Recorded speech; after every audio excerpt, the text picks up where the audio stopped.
ஏண்டா மண்டையில் என்ன இருக்குது, மசாலாவாக இருக்குது அப்படின்னு யாரையாவது பார்த்து கேட்கறதுக்கு முன்னாடி நாம் சாப்பிட்ற மசாலாவில் என்ன இருக்குதுன்னு என்றைக்காவது கேட்டிருக்கோமா? கேட்டானே. சிங்கப்பூர்காரன், ஹாங்காங்காரன், மால்டிவ்ஸ்காரன், யூரோப்பு, யூஎஸ் எல்லாரும் கேட்டாங்களே. எப்படி கேட்டான்? அசிங்கமாக கேட்டான்.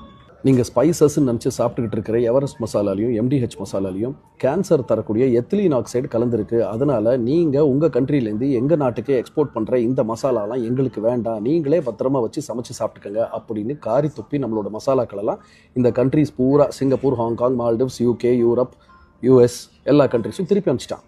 சரி, மசாலாவில் மட்டும் தானே கொஞ்சோண்டு எத்திலீன் ஆக்சைடு இருந்துட்டு போகுது, கொஞ்சம் அப்படியே அட்ஜஸ்ட் பண்ணிக்கிட்டு பொறுத்துக்கிட்டு சாப்பிட்ருவோம் அப்படின்னு நாமளும் கோஆபரேஷனாக போனால் நம்ம பயலுக மசாலாவில் மட்டுமா கலந்து வச்சுருக்கானுங்க. இந்த இழவெடுத்த எத்திலீன் ஆக்சைடை 527 ப்ராடக்ட்ஸில் கலந்து வச்சதோட மட்டும் இல்லாமல் அதை எக்ஸ்போர்ட் வர பண்ணியிருக்கானுங்க. Nuts, seeds, herbs, spices, fruits, vegetables, flavours, ice cream thickness, இப்படி ஒரு பெரிய லிஸ்ட் இருக்கு. அது எப்படி இத்தனை பொருட்களையும் எத்திலீன் ஆக்சைடையே கலந்து வச்சுருக்கீங்க? உலகம் பூரா அதை சாப்பிட்றவனுக்கு கேன்சர் வராது அப்படின்னு நான் யோசிச்ச போது தான் எனக்கு ஒரு முக்கியமான விஷயம் தோணுச்சு. ஒருவேளை ஏன் இப்படி இருக்கக்கூடாது?